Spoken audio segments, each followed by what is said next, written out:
بسم اللہ الرحمن الرحیم۔ تو جناب عالی، آج آپ کو اپنے گھر کے سٹنگ روم سے باہر کے نظارے کروا رہا ہوں۔ چونکہ اس چینل کا نام ہے وائس فار ٹروتھ، یعنی حق کی آواز، تو آج کا ٹاپک بھی حق اور باطل سے ریلیٹڈ ہے۔ ہمیں کہیں بھی ہم چلے جاتے ہیں، کہیں اٹھتے ہیں، کہیں بیٹھتے ہیں، تو ایک چیز تو طے ہے کہ لوگوں میں اختلاف پیدا ہو جاتا ہے، اور اس اختلاف میں ایک پارٹی حق پر ہوتی ہے اور ایک باطل پہ ہوتی ہے، اور اسی سے چھوٹے بڑے تنازعات جو ہے وہ جنم لیتے ہیں۔ تو اس کو جو ہے یعنی کانسیپٹ کو میں ایک انالوجی کے ذریعے جو ہے وہ ایکسپلین کرنے کی کوشش کروں گا۔ چونکہ مجھے کم و بیش 25-26 سال ہو گئے ہیں، میں پاکستان سے باہر ہوں، اور مجھے سعودی عربیہ میں بھی کافی عرصہ رہنے کا اتفاق ہوا۔ تو وہاں پہ نجران میں جو ہے میں ایک یونیورسٹی میں پڑھاتا تھا، تو وہاں پہ ایک علاقہ تھا نجران میں جو کہ کورڈ تھا، یعنی اس کے آس پاس جو ہے وہ باربڈ وائر لگی ہوئی تھی اور اس کے اندر کسی کو جانے نہیں دیا جاتا تھا۔ تو پوچھنے پہ معلوم ہوا کہ یہ علاقہ بڑا تاریخی علاقہ ہے، اور یہاں پہ تقریباً اسلام سے کوئی 100 سال پہلے جو ہے وہ ایک یہودی بادشاہ تھا جس کی یہاں پہ حکومت تھی، اور جو کرسچنز تھے اس علاقے میں، نجران کے جو کرسچنز تھے ان کے اوپر بڑا ظلم و تشدد کیا جاتا تھا، اور لوگ جو ہے وہ اپنے مذہب کو چھپاتے تھے۔ تو بڑا انٹرسٹنگ تھا میرے لیے۔ تو بہرحال جو اس میں خاص واقعہ جو ہے مجھے بتایا گیا کہ ایک بچہ تھا جو غالباً 17-18 سال اس کی عمر تھی، اور وہ سچا کرسچن تھا،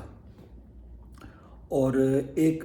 بوڑھا راہب تھا، یعنی ایک کرسچن جو ہے وہ راہب تھا، وہ اکثر کہیں جنگلوں میں جو ہے بیٹھا ہوتا تھا، اور یہ کرسچن بچہ جو ہے اس کے پاس جاتا تھا اور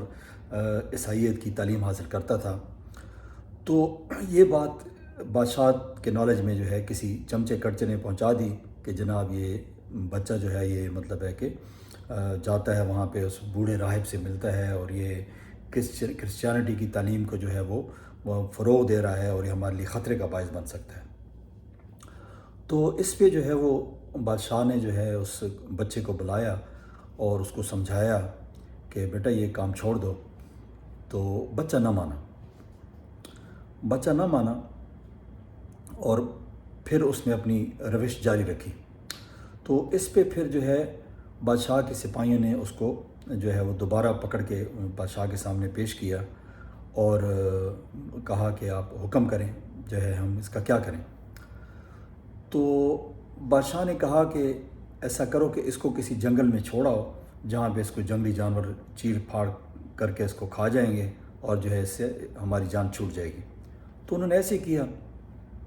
نجران جو کہ سعودی عربیہ کے ساؤتھ میں واقع ہے، بالکل یمن کے بارڈر پہ، تو وہاں پہ جنگلات بہت زیادہ ہیں، تو وہ یہ کسی جنگل میں اس کو چھوڑائے، اور ان کا خیال تھا کہ بس یہ اب مر کھپ جائے گا، واپس آ گئے۔ بہرحال کوئی تقریباً 6-7 دنوں کے بعد جو ہے بچہ دوبارہ نجران شہر میں نمودار ہوا۔ تو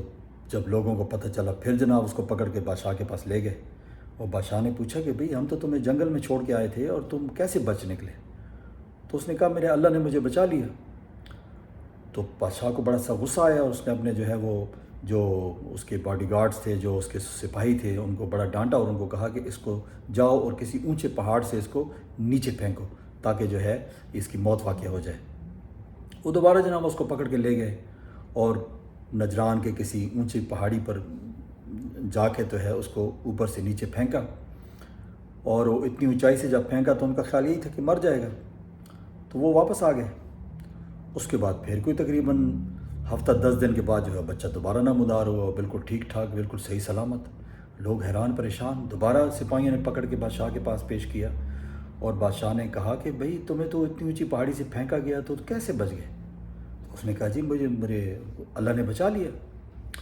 بادشاہ کو پھر غصہ آیا اور پھر بادشاہ نے حکم دیا کہ اس کو آپ جائیں اور سمندر کی گہرائی میں اس کو جو ہے نا پھینک کے آئیں تاکہ اس کے بچنے کا کوئی چانس نہ ہو۔ تیسری بار جناب وہ اس کو نجران کے قریب تو کوئی سمندر نہیں ہے لیکن وہ یمن اور نجران اس وقت چونکہ ایک ہی علاقہ تھا تو بہرحال وہ اس کو لے گئے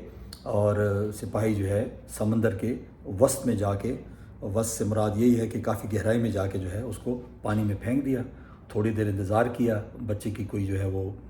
خبر جب ان کو نہ ملی، سمجھے کہ بھئی ڈوب گیا تو واپس آ گئے اور بادشاہ کو تسلی کرا دی کہ جناب ہم نے اسے پانی میں، گہرے پانی میں پھینک دیا ہے اور اب کوئی چانس نہیں۔ بہرحال وہ کہتے ہیں نا کہ اللہ، لوگ پلان کرتے ہیں اور اللہ کا ایک اپنا پلان ہوتا ہے اور ہمیشہ اللہ کا پلان کامیاب ہوتا ہے۔ تو وہی تقریباً ہفتہ 10 دن کے بعد بچہ دوبارہ نمودار ہوا اور سب لوگ حیران پریشان ہو گئے کہ بھئی یہ کیا وجہ کیا ہے کہ اتنی 3 دفعہ اس کو قتل کرنے کی کوشش کی گئی اور یہ بچہ کیسے بچ گیا۔ اب بادشاہ نے بڑا سنجیدگی سے اس پہ غور کیا اور بچے کو جو ہے وہ بلایا اور اس کو کہا کہ یہ بتاؤ کہ ہم تمہیں مارنے کی کوشش کرتے ہیں، تو بچ جاتا ہے، تو تو بتا کہ تمہیں ہم کس طریقے سے ماریں تاکہ تو مر جائے، تیری موت واقع ہو جائے۔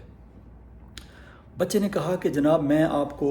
یہ بات تو بتاتا ہوں لیکن میری ایک شرط ہے، اگر وہ آپ کو منظور ہے تو جو ہے میں آپ کو بتا دیتا ہوں اور آپ مجھے ماریں گے اور میں مر جاؤں گا۔ تو بادشاہ نے حامی بھر لی۔ بادشاہ نے کہا ٹھیک ہے، تمہاری ہر شرط ہمیں منظور ہے، بس تم وہ طریقہ بتا دے کہ ہم جو ہے تمہیں ایسے طریقے سے ماریں کہ تمہاری موت واقع ہو جائے۔ اس نے کہا ٹھیک ہے، پھر شرط یہ ہے کہ تم جو ہے نجران کے تمام لوگوں کو ایک بڑے میدان میں اکٹھا کرو، ٹھیک ہے، اور میں ان سب کے سامنے جو ہے مجھے وہاں پہ کھڑا کرنا اور میں سب کے سامنے آپ کو بتاؤں گا کہ مجھے آپ کس طرح سے ماریں تاکہ میں مر جاؤں۔ بادشاہ نے اس کی بات مان لی اور اسی طرح جو ہے وہ لوگوں کو اکٹھا کیا، اعلان کیا گیا، نجران کے سارے لوگ اکٹھے ہوئے اور وہ خاص دن جب آیا تو اس کو جو ہے ایک کسی بھاری چیز کے ساتھ باندھ کے جو ہے وہ لوگوں کے سامنے اس کو پیش کیا گیا اور پھر بادشاہ نے اسے پوچھا کہ اب بتاؤ کہ وہ کون سا طریقہ ہے جیسے ہم تمہیں اگر ماریں تو فوراً مر جائے گا۔ تو اس نے کہا کہ بادشاہ سلامت، اگر آپ مجھے مارنا چاہتے ہیں تو اپنے جو یہ تیر انداز ہیں ان کو بھیجیں اور ان کو یہ کہیں کہ تیر چلانے سے پہلے یہ بات کہیں کہ ہم یعنی اس بچے کو اس کے خدا کے نام پہ قتل کر رہے ہیں، یعنی اس کے خدا کے حکم پہ جو ہے ہم اس کو مار رہے ہیں۔ تو بادشاہ نے کہا یہ کون سی بات ہے؟ ان کو حکم دیا کہ جاؤ تم ان کو جو ہے وہ تیر چلانے سے پہلے یہ کہو کہ ہم اس بچے کو اس خدا کے حکم سے جو ہے مار رہے ہیں۔ اور انہوں نے وہ تیر چلائے 4-5 جتنے بھی تیر انداز تھے اور بچے کو تیر لگے اور بچہ جو ہے وہ وہیں پہ تڑپ کے مر گیا۔ اب اس کا جو ہے ایفیکٹ کیا ہوا کہ چونکہ یہاں پہ بہت سارے لوگ کرسچنز بھی تھے جو کہ ظاہر نہیں کرتے تھے، انہوں نے بغاوت کر دی کیونکہ اس مجمع میں بہت سارے جو ہے وہ یہودی بھی تھے، کرسچنز بھی تھے، تو انہوں نے بغاوت کر دی۔ کیوں کہ یہ تو سب ان کو پتہ چل گیا کہ بھئی اس بچے کا جو خدا ہے وہ سچا ہے، کہ بھئی پہلے اس کو مارنے کی کوشش کی گئی اور یہ جو ہے اس کا کچھ نہیں بگاڑ سکے، اور جب اس کے خدا کے حکم سے جب اس کو مارنے کی کوشش کی گئی اور اس کے کہنے پہ بتانے پہ جو ہے یہ کیا گیا تو بچہ جو ہے وہ مر گیا۔ تو وہاں پہ خانہ جنگی چھڑ گئی، بادشاہ کے سپاہیوں نے جو ہے لوگوں کو مارنا، قتل کرنا شروع کر دیا، ان کے گھروں کو آگ لگا دی۔ بہرحال کہنے کا مقصد یہ ہے کہ یہ پھر آگے لمبی کہانی ہے۔ تو جو انالوجی میں ڈرا کرنا چاہتا ہوں وہ یہ ہے کہ ہمارے ملک میں، پاکستان میں بھی کچھ ایسی صورتحال جو ہے وہ چل رہی ہے۔ آپ تھوڑا سا اگر پچھلے سال ڈیڑھ کی تاریخ دیکھ لیں کہ پاکستان میں ایک لیڈر ہے جس کو مختلف طریقوں سے جو ہے وہ مارنے کی کوشش کی جا رہی ہے۔ ایک دفعہ جو ہے اس کے ہیلی کاپٹر میں ایسا فیول بھرا گیا کہ جس کی وجہ سے جو ہے وہ کریش ہوتے ہوتے بچ گیا اور کریش لینڈنگ میں جو ہے اس کی جان اللہ تعالیٰ نے بچا لی۔ اس کے بعد پھر وزیر آباد میں اس کے اوپر جو ہے وہ اٹیک ہوتا ہے، اس پہ اوپر گولیاں چلائی جاتی ہیں اور اللہ جو ہے اس کو پھر بھی بچا لیتا ہے، زخمی ہوتا ہے، گولیاں لگتی ہیں لیکن بہرحال زندگی اس کی بچ جاتی ہے۔ پھر اس کے بعد مختلف طریقوں سے اس کو جو ہے عدالتوں میں گھسیٹا جاتا ہے اور پھر ایک پیشی کے دوران جو ہے لوگ تیار ہوتے ہیں اس کو قتل کرنے کے لیے، لیکن اللہ تعالیٰ جو ہے وہ اس کی جان بچا لیتا ہے اور وہ پھر وہ بچ نکلتا ہے۔ تو یہ یعنی جو اس چیز سے ہمیں سبق ملتا ہے کہ جب تک جو ہے اللہ نہ چاہے تو کوئی کام بھی نہیں ہو سکتا۔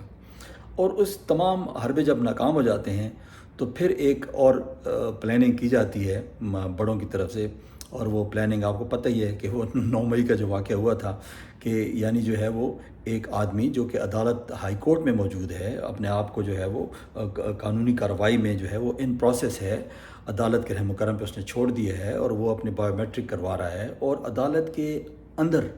لوگ آتے ہیں، باوردی لوگ آتے ہیں اور شیشے توڑتے ہیں، لوگوں کو مارتے ہیں، زخمی کرتے ہیں، اور اس لیڈر کو بھی جو ہے کرسی سے گرایا جاتا ہے، اس پہ تشدد کیا جاتا ہے اور بے عزت کر کے اس کی انسلٹ کر کے جو ہے اس کو وہاں سے پکڑ کے کالر سے پکڑ کے گھسیٹ کے لے جایا جاتا ہے۔ یعنی یہ بیسیکلی اس لیڈر کے ساتھ یہ نہیں ہوا، یہ توہین امیز سلوک جو ہے ہماری عوام کے ساتھ ہوا ہے، کیونکہ لیڈر جو تھا وہ اس کے پیچھے عوام کھڑی تھی، تو وہ عوام کو جو ہے انہوں نے ان کی تذلیل کی اور اس کو جو ہے پکڑ کے لے گئے، اس کو 2 دن 3 دن بہرحال نیب کی کسٹڈی میں رکھا اور پھر وہ باہر نکل آیا، اور اس کے بعد پھر اس کے اوپر طرح طرح کے جو ہے مزید مقدمات کر کے کوئی تقریباً 200 کے لگ بھگ جو ہے اس کو اب تقریباً 3 مہینے سے اندر رکھا ہوا ہے۔ تو کہنے کا مقصد ہے جو وہ یہ ہے کہ حق و باطل کی بات ہو رہی ہے۔ تو قرآن پاک میں اللہ تعالیٰ فرماتے ہیں وَقُلْ جَاءَ الْحَقُّ زَهَقَ الْبَاطِلَ إِنَّ الْبَاطِلَ كَانَ زَهُوقًا، کہ حق آ گیا ہے اور باطل کا جانا ٹھہر گیا ہے، اور باطل جانے ہی کے لیے ہوتا ہے۔ The truth has come and falsehood has vanished and falsehood is bound to vanish۔ یہ الفاظ ہیں قرآن پاک کے۔ تو کہنے کا مقصد یہ ہے کہ اللہ تعالیٰ کا اب تک کا جو فیصلہ نظر آتا ہے وہ یہی ہے کہ اللہ تعالیٰ نے عمران خان کی جان کو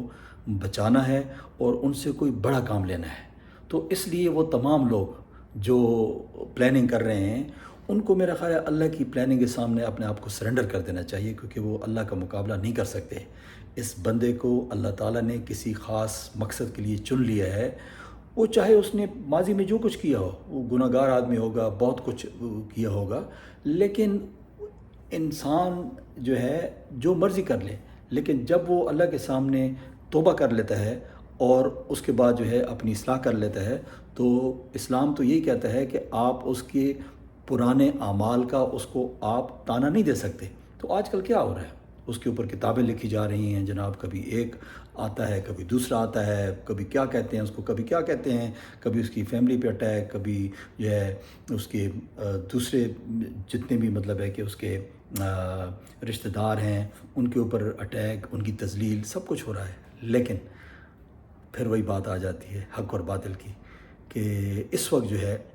وہ شخص حق پہ ہے، اور جو بندہ حق پہ ہوتا ہے تو اس کے ساتھ اللہ کھڑا ہوتا ہے۔ تو میرا خیال یہ ہے کہ وہ ضرور جو ہے اس مقصد میں کامیاب ہوگا، اور اس کے پیچھے جو ہے اگر نہیں تو کم از کم جو ہے وہ زیادہ نہیں تو کم از کم 75 سے 80% لوگ جو ہیں وہ اس کو سپورٹ کرتے ہیں۔ ہاں 20-25% لوگ اگر اس کے خلاف بھی ہیں تو اس سے کوئی زیادہ فرق نہیں پڑتا ہے۔ تو بہرحال اپنا بہت بہت خیال رکھیے گا، انشاءاللہ پھر نیکسٹ ویڈیو ملاقات ہوگی، اس وقت تک اللہ حافظ۔